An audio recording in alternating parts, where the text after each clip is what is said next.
Hey everybody, this is Alex Merced, and you're listening to an episode of Data Nation. And today I want to talk about a Reinvent 2024. So I've spent the last week at my first Reinvent, and it was an exciting time. If you're not familiar with what Reinvent is, it's the big annual tech event put on by Amazon Web Services, AWS, in Las Vegas every year. And it is honestly one of the craziest events I have ever experienced. Basically, everywhere you go, there's just a lot of stuff going on.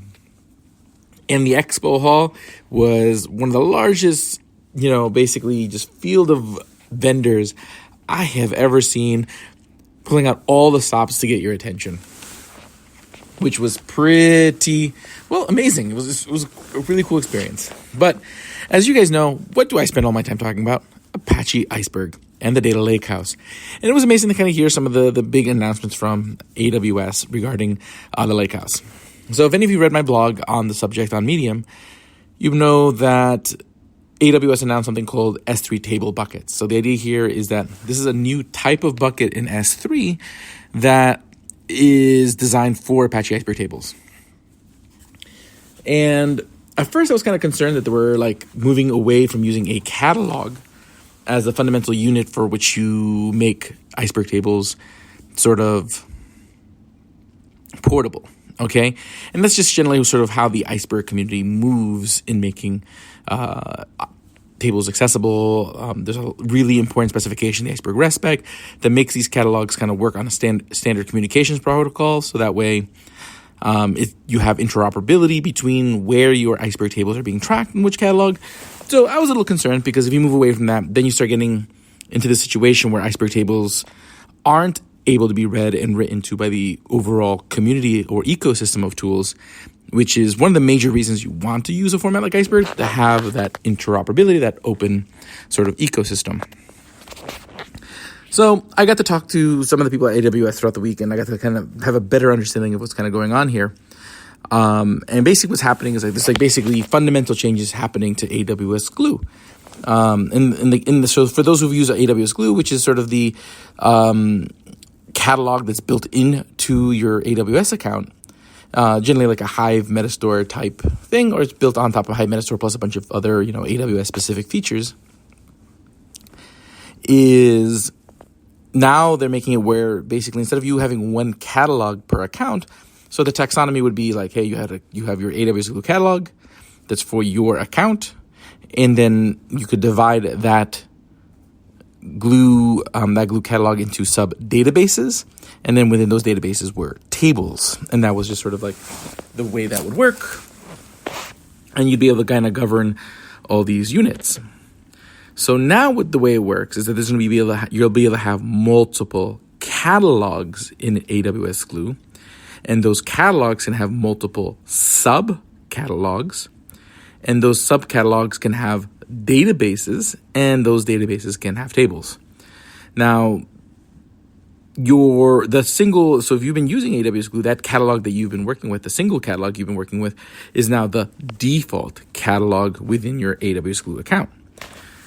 And then by default, you'll have a second catalog, which is the catalog that holds all these S3 table buckets. So essentially each S3 table bucket acts as a sub-catalog within that catalog. Okay, so technically, all those tables you create in these S3 table buckets are in your Glue catalog. So they are accessible outside, theoretically, to be read and written to by any tool. Okay, but that just hasn't been exposed yet. What will eventually happen is you'll have a setting you can change on your AWS Glue account to expose this second bucket or the second catalog that has all the subcatalogs for each of your S3 table buckets, so that way you can expose it to the grander ecosystem. I think that's currently it's in preview. I just don't know if it's private or public preview. So that's the most exciting piece. I heard some other stuff, but some of that other stuff is a little bit further down the road and not really relevant in this in the medium term. But pretty exciting things. So overall, that makes this announcement a much more sort of something I look at as like a very positive thing, because it does reduce the on-ramp for Iceberg, for people who are not too familiar with Iceberg. As talking to a lot of people at AWS Reinvent, you do have people who are like, well on their way to getting to an Iceberg Lakehouse. And again, most people aren't at the finish line yet of having their Iceberg Lakehouse kind of fully set up. And you have people who are just kind of in the early stages of exploring it. And one of the challenges that kind of comes up is that people feel like, hey, they want to do an Iceberg Lakehouse. The problem is, there's this pressure to kind of move all your data into Iceberg overnight. And, migrations can be hard, and trying to kind of get that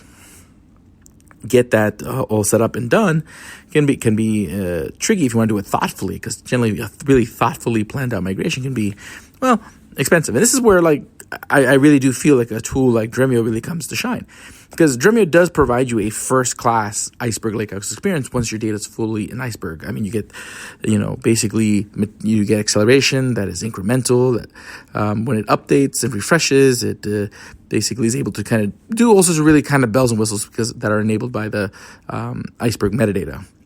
But the nice thing is that Dremio doesn't require you to do it overnight. You still have through Dremio's virtualization capabilities, you still have access to all your data, so that way your end users can get the experience of that data unification and that sort of single pane of their data up front by just using the Dremio platform, while you, the data engineer, behind the scenes, figure out, okay, how, what pace and what data gets moved over to Iceberg when. And basically, if you structure everything strategically as views, technically, your end users should never have to care where the data is. They'll start noticing that performance gets better when you're in Iceberg. Although, again, even the performance before you get into Iceberg on Dremio should be pretty good. And you're going to get pretty awesome results. So the point being that it just makes it easier to make that migration, because you come up with this sort of uniform window pane. Because again, Dremio has that semantic layer built in. So in that case, they're not necessarily querying the underlying table. You set up views on top of that. So in that case, what you would do is, instead of exposing people, hey, here's access to this table, you would give them access to a raw view of the table, which would just be like a select star query view. And then what happens is that when that data set gets migrated, all you would do is just rewrite the SQL that defines that particular view to be pointing to the new location. So then any BI dashboards, any notebooks that are making use of that view are now making use of the new data location without any of your consumers ever having to really change anything that they were working on. Their data is just going to have moved over. And that's the beauty of just kind of defining your data sets as these SQL views within the Dremio semantic layer.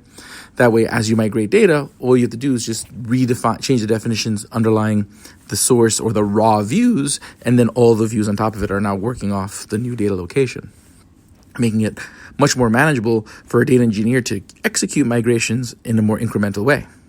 So point is, if you haven't really explored how the Dremio platform can really help you achieve a path to Iceberg, do shoot me a message on LinkedIn. I love talking about it. It's really cool. I had a lot of conversations about it this week.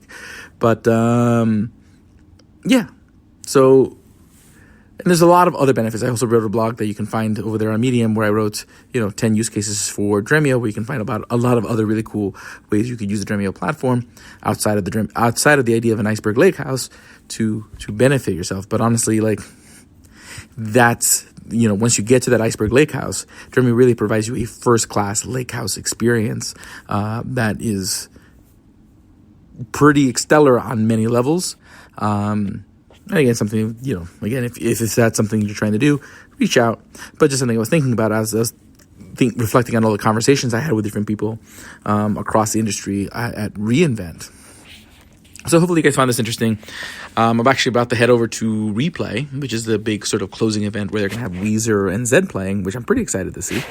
And I look forward to talking to you all more about data stuff in the future. And I'll see you all soon.